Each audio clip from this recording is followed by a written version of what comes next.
natututo na talaga si Thomas magsulat. Kaya yan, medyo maganda na yung sulat niya compare dati. Talagang dati talaga, hindi talaga siya nagsusulat. Ngayon na lang talaga siya nagsulat. Pero pag tuturuan ko dito yan sa bahay, ayaw na ayaw talaga magsulat dito sa bahay. Sa school na lang talaga siya natuto magsulat. Hindi nga lang pantay-pantay sulat niya, pero mababasa mo naman. Nakikita mo naman na nag-improve talaga, na nagsusulat talaga. Kaya, thank you talaga sa mga teacher na nagtatsaga talaga magturo sa mga bata. Lalo na sa anak kong makulit, pero mabait. Pag nandito kami sa bahay, ayaw na ayaw niya talaga magsusulat. Gusto daw niya magsusulat lang daw siya sa school. Pero sabi ko sa kanya, kailangan mo rin matutong magbasa at matutong magsulat ng pantay-pantay.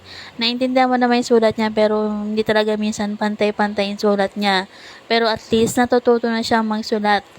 Hindi na siya naiiwan. Minsan naiiwan siya, pero minsan natatapos din naman siya ng maaga. Marunong na siya magsulat ng pangalan niya. Na siya lang din ang natuto.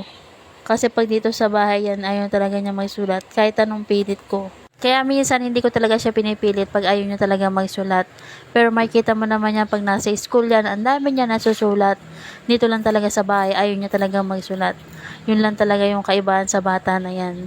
Pag nasa bahay, ayaw magsulat. Pag nasa school, ang dami niya sinusulat. Kine-check ko yung mga gamit yan, ang dami niya sulat.